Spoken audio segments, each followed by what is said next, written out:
আবু বকর জীবনের শেষ সময় ঘরের মধ্যে শুয়ে আছে, বিমারের মধ্যে রয়েছে।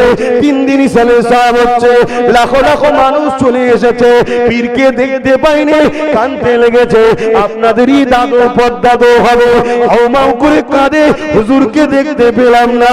এই সময় পাচার হুজুরকে মেলা ঘরের মধ্যে গিয়ে বলতে লেগেছে, আব্বা যান লাখো মুরিদ আপনার জন্য কাঁদে, আপনি যদি বলেন একটু বাইরে যেতে হবে। দাদা হুজুর বলেছিলেন, বাবারা আমি আবু বকর উঠতে পারছি না বাবা, বিমার অসুস্থর জন্য বাবা, কি করে আমি যাব বাবা। মুরিদরা বলে, ওই সময় ছেলেরা বলেছিল, হুজুর দরজাটাকে কেটে আপনি শুয়ে থাকবেন তক্তপোষের উপরে, ওই তক্তপোষটাই চাগিয়ে বাইরে বার করব। দাদা হুজুর বললেন, ঠিক বলেছো বাবা। ওই অবস্থায় বার করা হলো। দরবারে যখন বার করে, বিশাল চিৎকার দিয়ে লাখো মানুষের চোখের পানি। দাদা হুজুর কি বলেছিল, বাবারা কুল্লু নাফসিন যায়িকাতুল মউত, কেঁদো না বাবা, কেঁদো না বাবা, সবাইকে একদিন মৃত্যুর স্বাদ চাখতে হবে বাবা। আমি আবু বকর তোমাদের জন্য বাবা অনেক কিছু করে রেখে গেলাম। এই বাংলা শেরেক ভরা ছিল, তাকে আমি মুক্ত আল্লাহ করিয়েছে আমার দ্বারা। পীরের নামে জবাই করা হতো, আমি বন্ধ করেছি। মিথ্যা আস্তানাতে উঁচু করে গম্বুজ তৈরি করে সেখানে চাদর ছড়িয়ে দিয়ে নানা রকম বেশরিয়াদি কাজ হতো, নাচ গান হতো, হিজড়ে নাচ হতো, জেনা ব্যভিচারীও হতো। আমি আবু বকরের দ্বারা আল্লাহ বন্ধ করিয়েছে বাবা। অনেক বেশরিয়াদি শিরকি কাজ ছিল, আমি আবু বকরের দ্বারা আল্লাহ সংস্কার করিয়েছে বাবা। আমি আবু বকর চলে যাব। আমি তোমাদের কাছে 3টে জিনিস রেখে যাচ্ছি বাবা।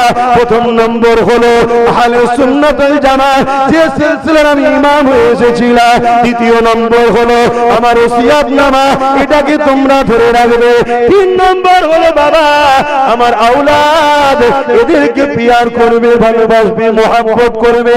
যদি আমার আওলাদের মধ্যে বাবা কাউকে দেখো শরীয়ত বিরোধী হয়ে গেছে, তার সমালোচনা করবে না, তার থেকে মুখটা ঘুরিয়ে নেবে, তার কাছে যাবে না, তাকে মানবে না।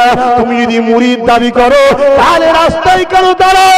তোমার পীরের বাচ্চার মোকাবেলা তুমি মুরিদ দাবি করো, তাহলে তোমার তো উচিত ফুরফুরার জমিনে যাওয়া। ভাইজান আপনি কি কথা বলেছেন শুনলাম নাকি? আমি বলতাম, বলেছি কি বলিনি?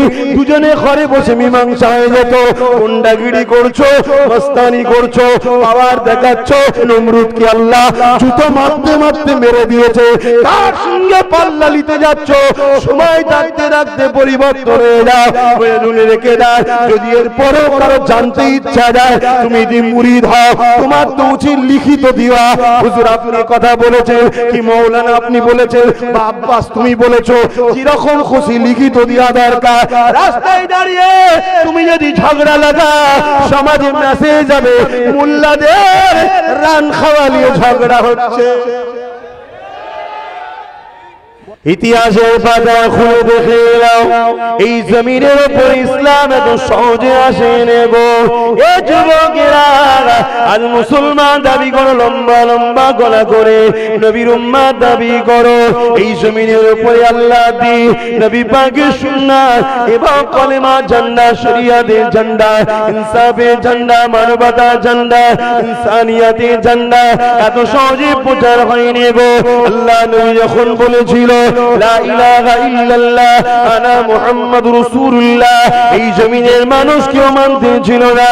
সর্বপ্রথম যিনি মেনেছিলেন তিনি অন্য কেউ নয়, আমার দাদাজান এবং জামানার মুজাদ্দিদ দাদা হুজুর পীর কেবলা 30 পোস্টের ঊর্ধ্ব পূর্বপুরুষ হযরতে সিদ্দিক আকবর।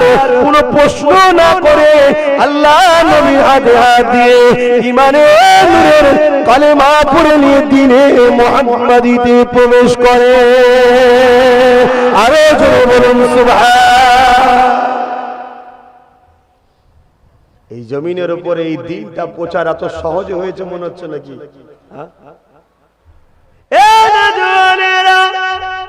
সব জায়গায় মাথা গরম ভালো নয়। নয়, হালকা বয়সে রক্তের গরম আছে। হ্যাঁ, তুমি দুনিয়াবি খেয়ালে গান শুনে ফেলেছো, তওবা করে ফিরে আসো। নামাজ কাজা করে ফেলেছো, তওবা করে সিজদায় পড়ে যাও। সিনেমা দেখে ফেলেছো, তওবা করে ফিরে আসো।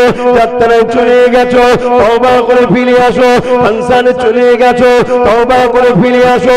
শরাব পান করে ফেলেছো, তওবা করে ফিরে আসো। অন্যায় করে ফেলেছো, তওবা করে ফিরে আসো। আমার আল্লাহ পাকের নাম রহমান, আমার আল্লাহ পাকের নাম রহিম। নবী আমার জানিয়ে দিলে, এ আমার উম্মত উম্মতিরা, তোরা আমার উম্মত হওয়ার জন্য আল্লাহ তোদেরকে অনেক সুযোগ দিয়েছে। অন্য নবীর উম্মতেরা গুনাহ করলে সেই